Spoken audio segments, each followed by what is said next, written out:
सच के साथ। नमस्कार, सिटी वाराणसी लाइव में आप सभी का स्वागत है। मैं हूं अमित मिश्रा। आइए देखते हैं आज के हेडलाइंस।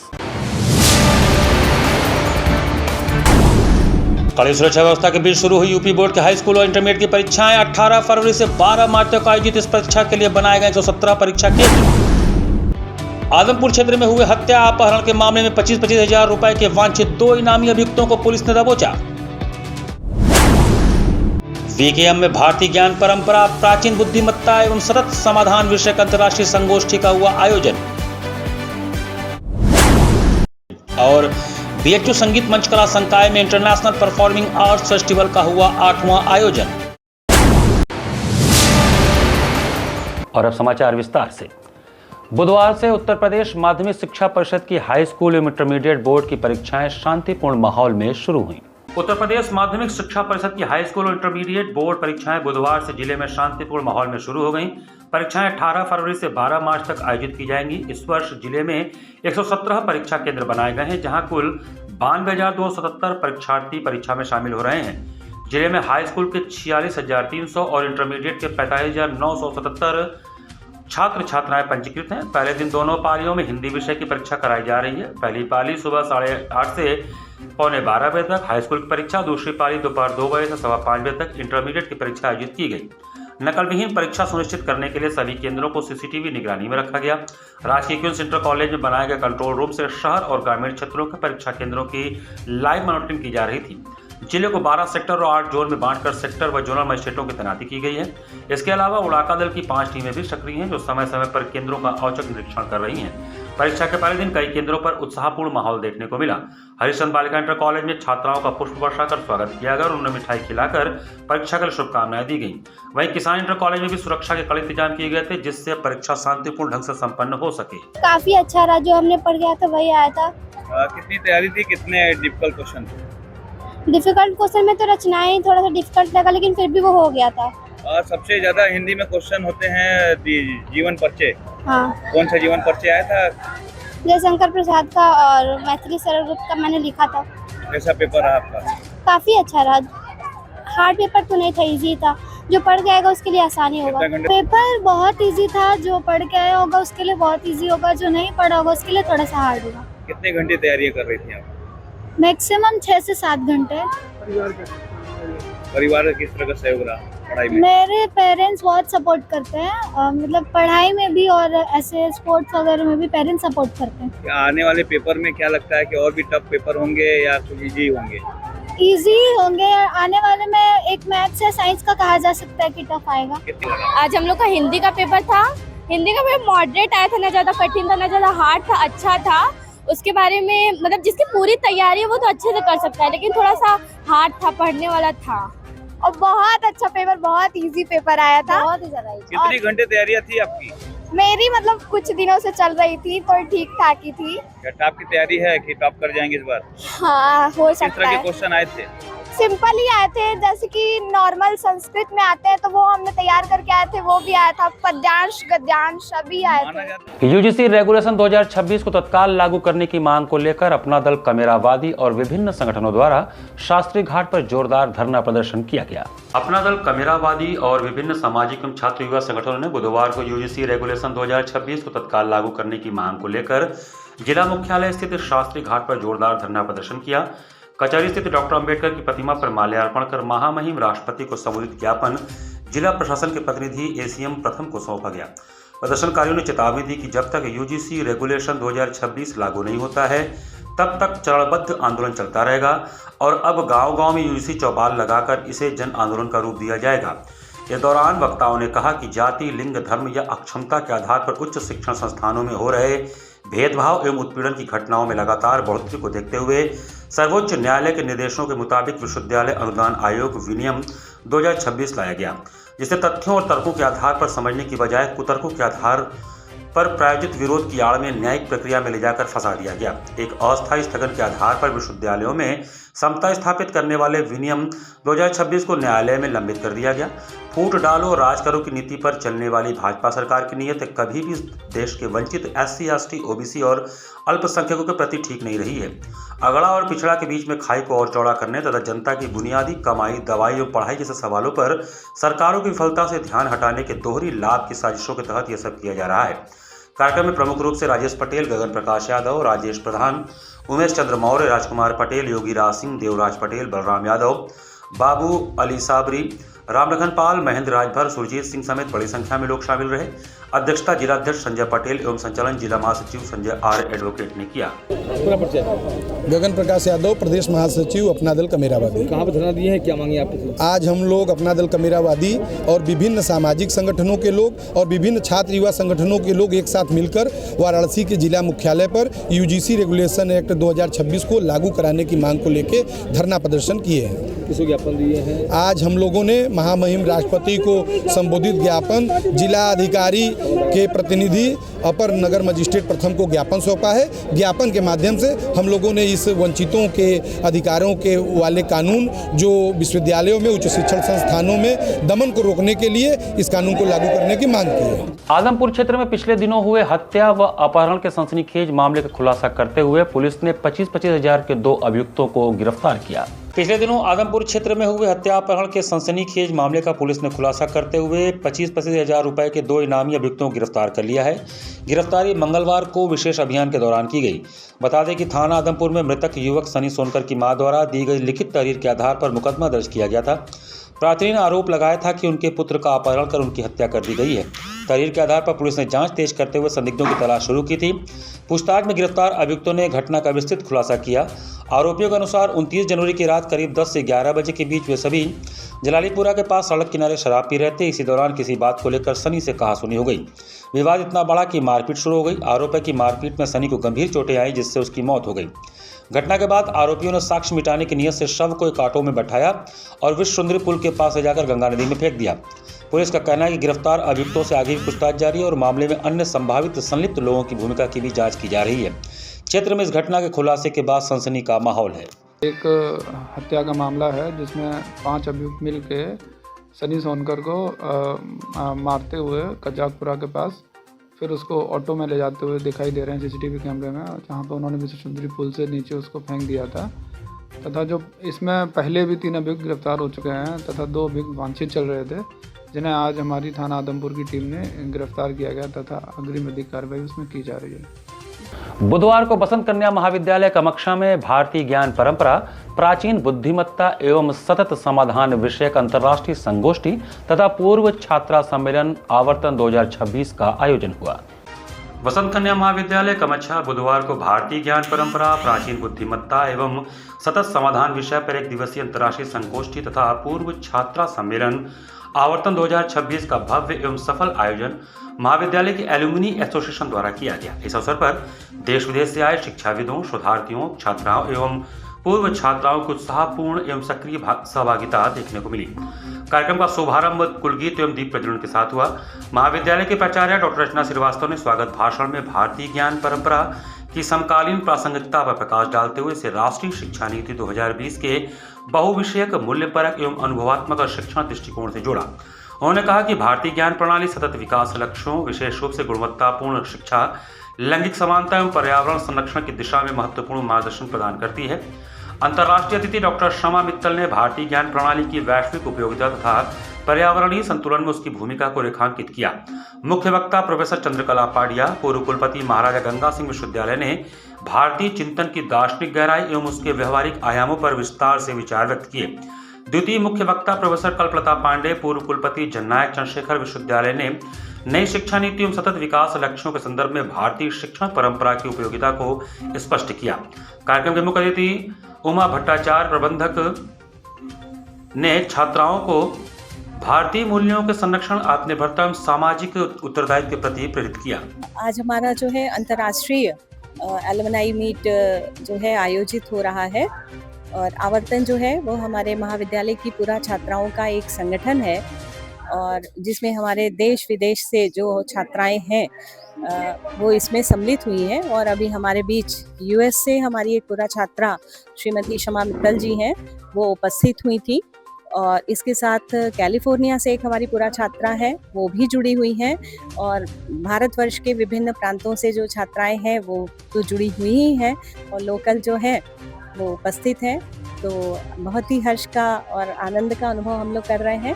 और इंडियन नॉलेज सिस्टम को लेकर के जो हमारी भारतीय ज्ञान परंपरा है उसको लेके एक सेमिनार का भी हम आयोजन कर रहे हैं। बुधवार को भारतीय सब्जी अनुसंधान संस्थान में भविष्य के कृषि वैज्ञानिकों ने स्मार्ट खेती की बारीकियों को सीखा। भारतीय सब्जी अनुसंधान संस्थान वाराणसी में भविष्य के कृषि वैज्ञानिकों ने स्मार्ट खेतों की बारीकियों को आज सीखा। संस्थान ने 2 शैक्षणिक संस्थानों के छात्रों के लिए एक विशेष भ्रमण कार्यक्रम का आयोजन किया, जिसमें horticulture college and research institute Tamil Nadu के 109 स्नातक बागवानी और PM Shri composite school Rajgarh Mirzapur के 40 छात्र शामिल हुए। संस्थान के निदेशक डॉक्टर राजेश कुमार के कुशल मार्गदर्शन में आयोजित इस कार्यक्रम का उद्देश्य छात्रों को प्रयोगशाला से लेकर खेत तक किए जा रहे अनुसंधान कार्यों से प्रत्यक्ष रूप से अवगत कराना था। भ्रमण के दौरान छात्रों ने आधुनिक कृषि तकनीकों को करीब से देखा और समझा। वैज्ञानिकों ने छात्रों को बीमैटो, बैगन और टमाटर का एक ही पौधे पर ग्राफ्ट की सफल तकनीक दिखाई। इसके अलावा मिट्टी रहित खेती, हाइड्रोपोनिक्स और पॉली हाउस में नियंत्रित वातावरण में सब्जी उत्पादन की विधियों ने छात्रों का विशेष ध्यान आकर्षित किया। छात्रों ने संस्थान की उन्नत प्रयोगशालाओं का दौरा किया, जहां उन्होंने ऊतक संवर्धन, टिश्यू कल्चर और आणविक जैव प्रौद्योगिकी से जुड़ी बारीकियों को समझा। प्रायोगिक खेतों में छात्रों ने उच्च पोषण वाली मिर्च, टमाटर और औषधीय गुणों से भरपूर सब्जियों की उन्नत किस्मों को देखा। इस दौरान जैविक खेती के मॉडल और वर्मी कंपोस्ट बनाने की वैज्ञानिक विधि की भी जानकारी दी गई। इस अवसर पर संस्थान की वैज्ञानिक डॉक्टर अर्चना सान्याल ने छात्रों से संवाद किया और कृषि एवं सब्जी अनुसंधान के क्षेत्र में उभरते कैरियर के अवसरों पर प्रकाश डाला। उन्होंने छात्रों की वैज्ञानिक जिज्ञासाओं को शांत किया और उन्हें अनुसंधान के प्रति प्रोत्साहित किया। काशी हिंदू विश्वविद्यालय में इंटरनेशनल परफॉर्मिंग आर्ट्स फेस्टिवल 2026 का आयोजन हुआ। International performing arts festival IPAF Varanasi 2026 का भव्य आयोजन बनारस हिंदू विश्वविद्यालय के प्रतिष्ठित पंडित ओंकारनाथ ठाकुर ऑडिटोरियम में सफलतापूर्वक संपन्न हुआ। इस अवसर पर देश विदेश के जाने माने कलाकारों, सांस्कृतिक प्रेमियों, गणमान्य अतिथियों ने सहभागिता कर भारतीय परफॉर्मिंग आर्ट्स की समृद्ध परंपराओं का उत्सव मनाया। IPAF के विजन के अंतर्गत आयोजित यह महोत्सव संस्कृतियों को जोड़ने, पारंपरिक कला रूपों को प्रोत्साहन देने, दिव्यांग कलाकारों को मंच प्रदान करने तथा उभरते और स्थापित प्रतिभाओं को वैश्विक पहचान दिलाने की दिशा में सशक्त पहल साबित हुआ। सोशल एंटरप्रेन्योर श्री श्याम पांडे द्वारा स्थापित IPAF का उद्देश्य है कि कोई भी प्रतिभा, अवसर और पहचान से वंचित न हो। पिछले 9 वर्षों में IPAF ने लद्दाख से लेकर त्रिवेंद्रम और इम्फॉल से लेकर अहमदाबाद तक देश भर के 200 से अधिक सफल सांस्कृतिक आयोजनों के माध्यम से अपनी विशिष्ट पहचान बनाई है तथा अंतर्राष्ट्रीय स्तर पर भी भारतीय कला एवं संस्कृति को गौरवान्वित किया है।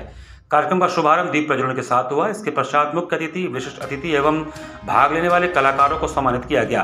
पूरे आयोजन में सांस्कृतिक गौरव, कलात्मक एकता और भारतीयता की गहरी भावना देखने को मिली।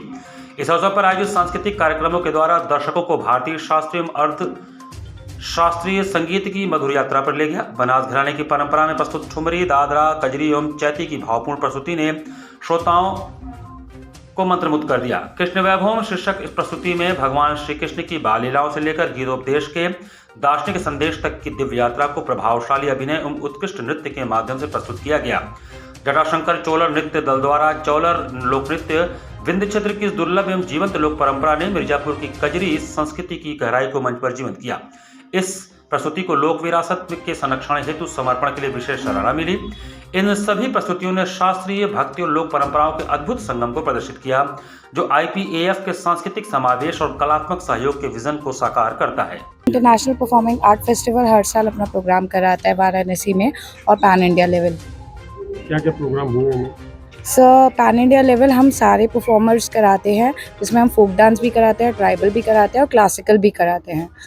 फिलहाल अभी पहाड़ी डांस हो रहा है, इसका क्या तात्पर्य कराने? सर, चाउलर डांस है, ट्राइबल डांस है, जो कि लुप्त हो रहा है। हम नहीं चाहते कि हमारी सांस्कृतिक लुप्त हो जाए। हज 2026 के हज जायरीनों के लिए हज तरबियती कैंप व टीकाकरण का कार्यक्रम आयोजित किया गया। मंगलवार को हज 2026 के हज जायरीनों का हज तरबियती कैंप व टीकाकरण का प्रोग्राम हाजी मोहम्मद इस्लाम सिद्दीकी की सदारत में मुस्लिम इंटर कॉलेज लल्लापुरा वाराणसी में लगाया गया। कार्यक्रम की शुरुआत हाजी कारी मोहम्मद मुश्ताक ने कुरान पाक की तिलावत से शुरू किया। इसके बाद सभी मेहमानों का फूलों का गुलदस्ता व शॉल देकर उनका इस्तकबाल व खैर मकदम किया गया। इसके बाद मुफ्ती शमीम अहमद अल हुसैनी ने हज और उमराह की जानकारी कुरान और हदीस के हवाले से बताई। वहीं हाजी मोहम्मद इमरान मास्टर हज ट्रेनर ने घर से लेकर एयरपोर्ट तक क्या क्या सामान लेकर जाना है इसके बारे में जानकारी दी। रोजाना 5-6 किलोमीटर पैदल चलने की आदत डालें और लिफ्ट व एक्सीलेटर का इस्तेमाल की जानकारी हासिल करें व एहराम बांधने का तरीका बताया और ज़रूरी हिदायत भी बताया। वहीं हज से वापसी की पैकिंग के बारे में बताया। वहीं हाजी मोहम्मद अनीस अंसारी ने ज़ायरीनों को क्या करना है और क्या नहीं करना है इसके बारे में बताया। कुल 761 हज ज़ायरीन में 4 कैंप में 752 को टीका लगाया गया। मौके पर समिति के हाजी साजिद, हाजी सफ़ीर अहमद, हाजी सिराज फारूकी, हाजी जफरुद्दीन, हाजी रियाज अहमद, हाजी मोहम्मद खालिद, हाजी शमीम जावेद, इमरान खान, जिशान खान, हाजी अब्दुल गनी, मोहम्मद इमरान और मेडिकल टीम में doctor Gulrez Alam, doctor Rashid Jamal Ansari, doctor Shahid Khan, doctor Sakshi Singh, doctor Rama Tiwari, ANM Savitri, Sangeeta, Poonam Singh आदि लोग मौजूद रहे। हज पे जाने वाले जायरीनों के लिए हर साल जो है मेनिंगोकोकल ओरल पोलियो मेनिंजाइटिस का टीका लगता है, जिसे तमाम मुल्कों के लोग आते हैं उनको बीमारियों से बचने के लिए ये एक सेफ्टी टीका होता है जो हज पे जाने से पहले सभी हाजियों को लगाया जाता है। बनारस से टोटल जाने वाले 761 लोग हैं टोटल, जिसमें आज लास्ट कैंप था बनारस के अंदर और आज यहाँ पे जो 40 लोगों के आसपास का टीका लगा है, बाकी और पहले सारे लग चुके हैं। आगे भी कुछ टाइम की तरफ बढ़ाया जाएगा या अभी नहीं? टीके से संबंध में कोई टीका अभी कैंप आगे नहीं बढ़ाया जाएगा। बाकी ट्रेनिंग वगैरह देने के लिए कैंप लगाया जा सकता है, टीके के संबंध में। तो जाने वाले हैं हज पे जाने उनसे क्या कहना चाहेंगे? उनसे हम यही कहना चाहेंगे कि जाने से पहले अपनी सामानों की जो तैयारियां हैं, जो हज सऊदी गवर्नमेंट की जो नियम्स हैं, जो कायदे हैं, उनके मुताबिक अपनी तैयारी करके सारा सामान वगैरह लेकर के ही जाए। सरकार की तरफ से किस तरह की सुविधा दी जा रही है? सरकार की तरफ से सारे टीके वगैरह मुफ्त उपलब्ध कराए जाते हैं और ट्रेनिंग वगैरह ऑर्गेनाइज सरकार की तरफ से ही कराई जाती है। सेंट्रल हज कमेटी ऑफ इंडिया की तरफ से कराई जाती है। पूरा सहयोग स्टेट हज कमेटी का रहता है। पिछले दिनों काशी में हुए नाव हादसे को देखते हुए नमामि गंगे द्वारा नाविकों और पर्यटकों के लिए जागरूकता अभियान चलाया गया। बीते दिनों काशी के गंगा में हुए हादसे को लेकर बुधवार को नाविकों और पर्यटकों ने जागरूकता अभियान चलाया गया। नमामि गंगे ने लोगों से गंगा की सफाई और खुद की सुरक्षा की अपील की। बुधवार को श्री काशी विश्वनाथ धाम के गंगा द्वार पर आस्था के साथ स्वच्छता और सुरक्षा का ध्यान रखने की गूंज रही। नमामि गंगे की ओर से ध्वनि विस्तारक यंत्र के माध्यम से अपील की गई कि स्वयं और परिवार की सुरक्षा का विशेष ध्यान दें, अत्यधिक भीड़ में जाने से बचें। जागरूकता के दौरान मैक्सिको से पधारे विदेशी सैलानियों ने भी सहभागिता किया। नमामि गंगे काशी क्षेत्र के संयोजक व नगर निगम के स्वच्छता ब्रांड एम्बेसडर राजेश शुक्ला ने नावों पर सवार श्रद्धालुओं को लाइफ जैकेट के साथ गंगा तट की स्वच्छता बनाए रखने का आह्वान किया। श्रद्धालुओं और नाविकों से भी कहा गया कि वह लाइफ जैकेट अवश्य पहने और पहनाएं। गंगा द्वार पर स्वच्छता स्लोगन लिखी तख्तियों के साथ श्रद्धालुओं ने संकल्प लिया। राजेश शुक्ला ने कहा कि श्रद्धालुओं की सुरक्षा बहुत जरूरी है। श्रद्धालुओं से अपील है कि अत्यधिक भीड़ में बचें। नावों पर बैठते समय लाइफ जैकेट अवश्य पहने। नाव पर बैठने की क्षमता के अनुसार ही बैठें। गंगा किनारे की स्वच्छता का विशेष ख्याल रखें। जागरूकता के दौरान नमामि गंगे काशी क्षेत्र के संयोजक राजेश शुक्ला, निशिता, सुधाकर, अजीत, कृष्णा एवं नाविक उपस्थित रहे। बनारस में प्रत्येक नाव वालों को और पर्यटकों को यह जानकारी होनी चाहिए कि नाव में बैठते समय हमें लाइफ जैकेट अवश्य पहनना है। हम नाव वालों से और नाविक बंधुओं से, मल्लाह बंधुओं से निवेदन करते हैं कि ज़रूरत से ज़्यादा सवारी अपनी नाव में न बैठाएं, ताकि नाव उन सवारियों का बोझ सह सके। उतनी ही सवारी वो बैठाएं ताकि डूबने की और लड़ने की संभावनाएं ना हो। अत्यधिक सवारी बैठाने से नाव असंतुलित होती है। इसलिए निवेदन है पर्यटकों से भी, श्रद्धालुओं से भी, कि नाव में बैठते समय यह जरूर देखें कि लाइफ जैकेट है कि नहीं है। साथ ही नाव में कहीं अधिक सवारी तो नहीं बैठी है।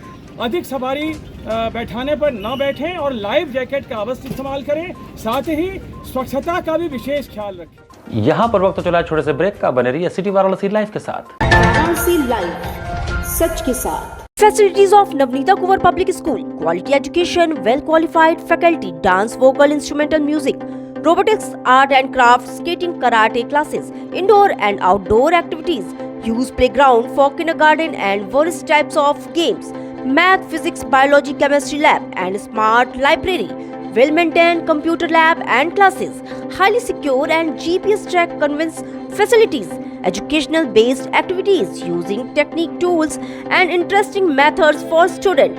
Navneeta Kuwar Public Schools, Swahil near BHU Hyderabad Gate, Varanasi. Mobile number 7311128462. Navneeta Kuwar Public School. A bright future starts with the right education.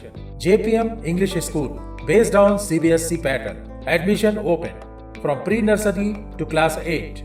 We provide high-quality education and expert guidance from experienced faculty.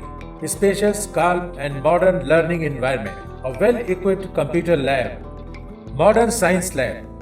Well-stocked library.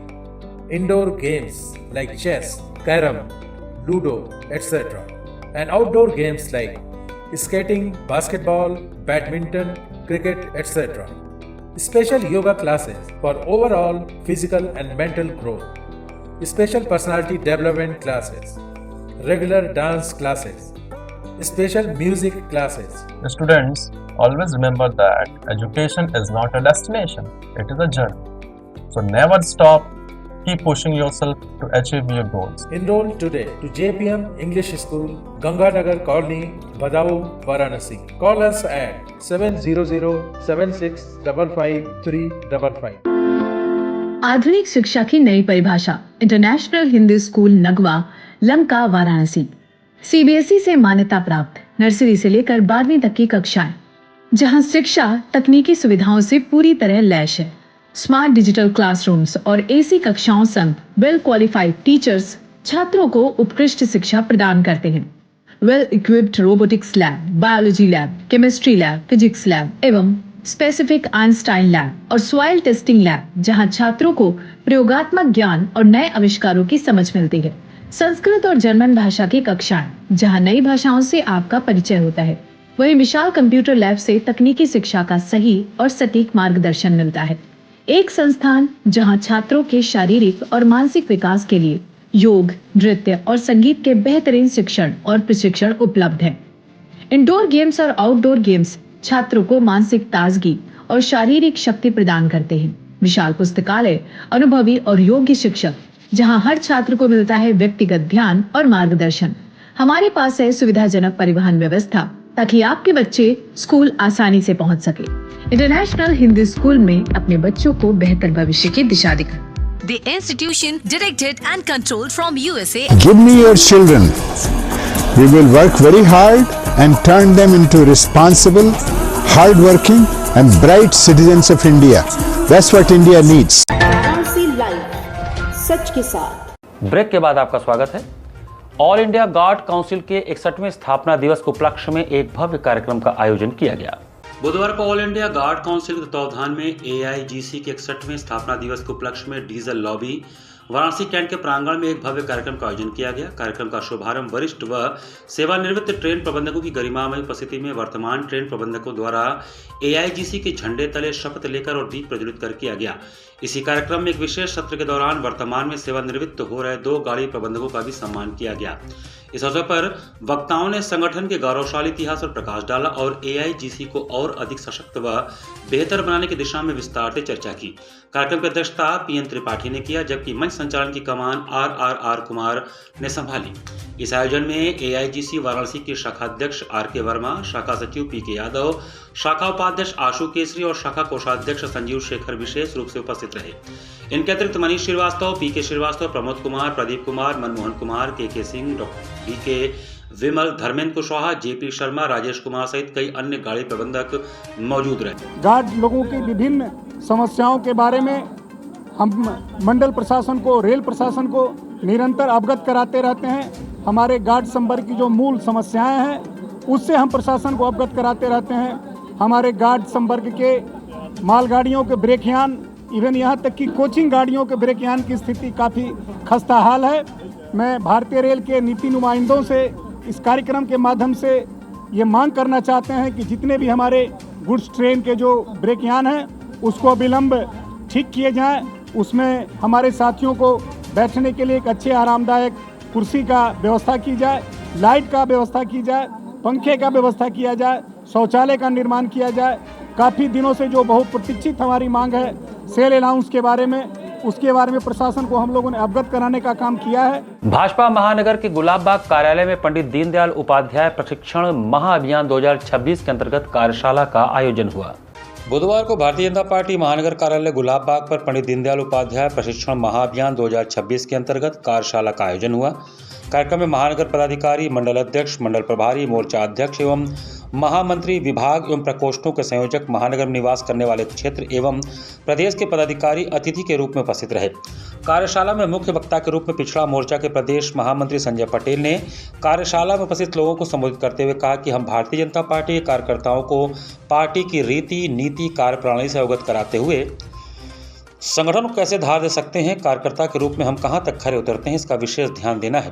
राष्ट्र सर्वोपरि मानकर अपने कर्तव्य का कैसे पालन कर सकते हैं, नीचे के बूथ को कैसे सशक्त कर सकते हैं, उसी कार्यशाला है। हम पंडित दीनदयाल जी के अंत्योदय एवं एकात्म मानववाद दर्शन पर काम करते हैं। स्वर्गीय श्यामा प्रसाद मुखर्जी की सोच एक भारत, अखंड भारत, भारत माता की जय के लिए भाजपा से जुड़े हैं। भारत को विश्व गुरु बनाने के लिए प्रधानमंत्री का संकल्प 2047 तक विकसित भारत बनाने के लिए हम उसे सजाएंगे और उसी राह पर चलेंगे। कार्यक्रम का शुभारंभ दीप प्रज्वलन एवं पंडित दीनदयाल उपाध्याय के चित्र पर माल्यार्पण के साथ हुआ। संचालन अशोक जाटव ने तथा धन्यवाद प्रकाश सह संयोजक साधना वेदांती ने किया।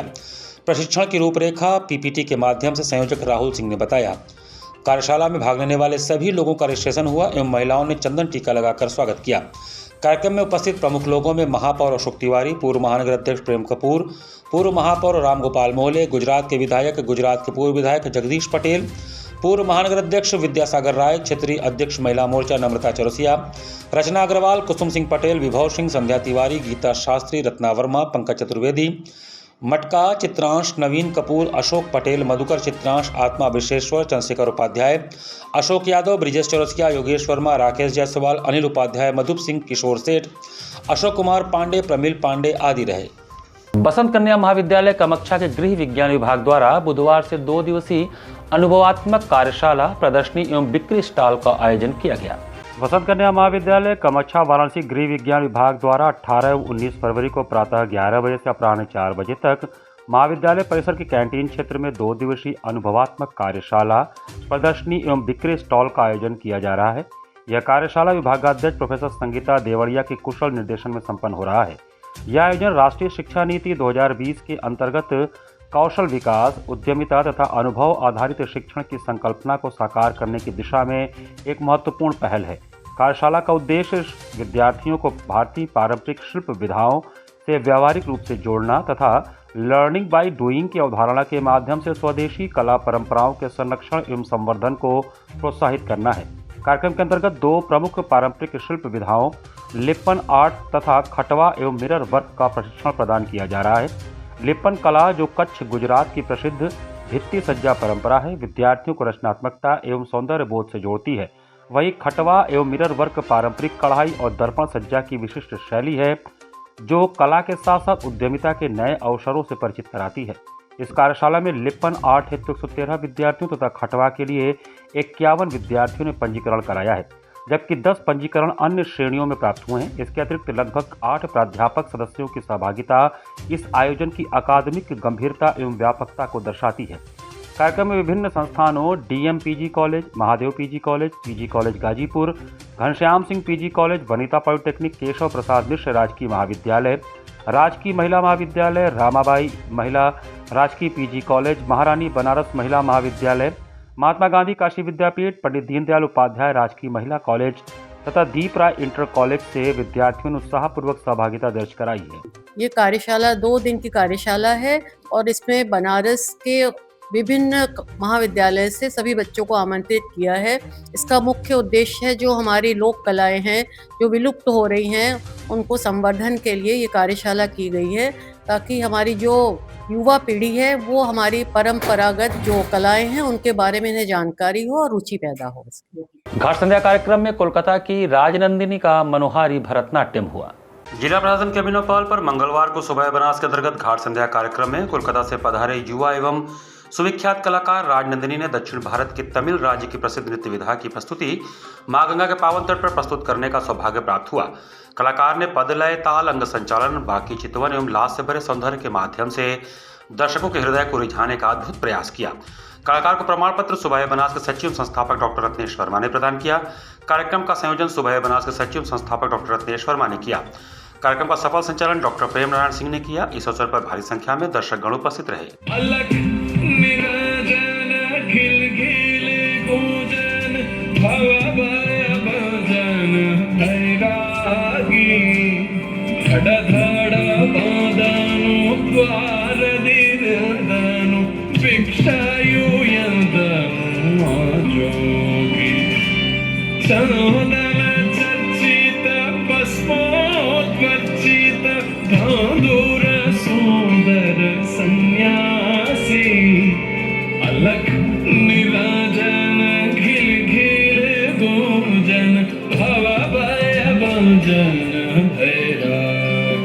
नमो घाट पर होने वाले सांस्कृतिक संध्या में शहर सिंह राठौर एवं उनकी टीम द्वारा लोकगीत गायन का कार्यक्रम हुआ। मंगलवार को नमो घाट पर आयोजित होने वाले सांस्कृतिक संध्या कार्यक्रम में वाराणसी के शहर सिंह राठौर एवं उनकी टीम के द्वारा लोकगीत गायन का कार्यक्रम आयोजित हुआ। उन्होंने सर्वप्रथम गणेश वंदना, गौरी के पुत्र गणेश मेरे घर में पधारो से अपने कार्यक्रम को प्रारंभ किया। तत्पश्चात पारंपरिक लोकगीत के अंतर्गत भैल अब जाके कजुनिया हो नामक लोकगीत से एक किसान पत्नी के मध्य होने वाले मधुर संवाद को प्रदर्शित किया। उसके उपरांत महादेव के चरणों में 2 भजन बनारस बम बम बोले और न छप्पर न छानी सब कहला उगड़दानी समर्पित किए और अंत में होली गीत से दर्शकों का मन हर्ष व उल्लास से भर दिया तथा वहां बैठे श्रोताओं से खूब तालियां बजवाईं और वाहवाही लूटी। इनके साथ नाल पर मास्टर अर्जुन कुमार और कीबोर्ड पर श्याम ने तथा पैड पर राज ने कुशलतापूर्वक संगत किया। कार्यक्रम का संचालन एवं धन्यवाद ज्ञापन तरुण कुमार सिंह ने किया। कार्यक्रम संयोजक अंशुमान महाराज रहे।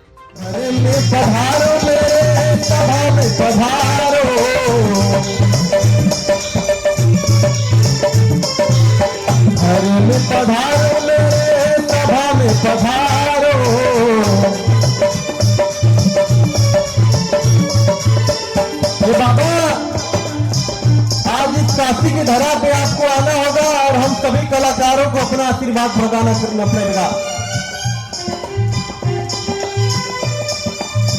गौरी के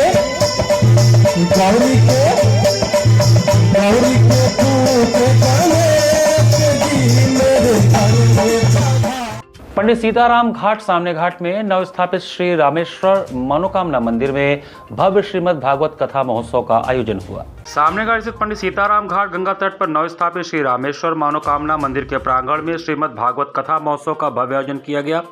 पावन वातावरण में बड़ी संख्या में श्रद्धालु कथा श्रवण के लिए पहुंच रहे हैं।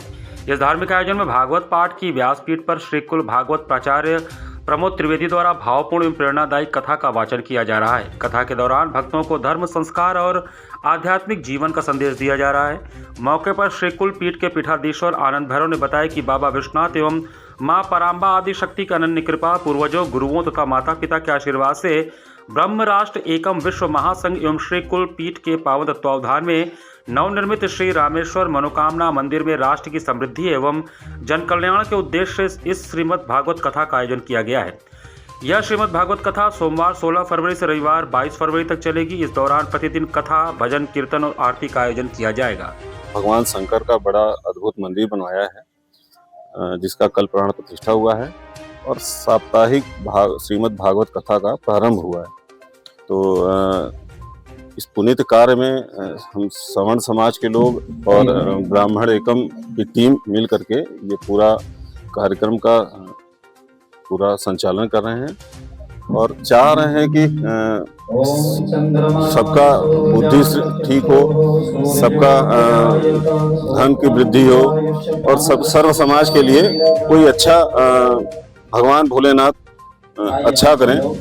तो इस मनोकामना से ये सारे कार्यक्रम हो रहा है। इसी के साथ सिटी वाराणसी लाइव का ये संस्करण हमें समाप्त करते हैं। मुझे दीजिए आज्ञा। नमस्कार।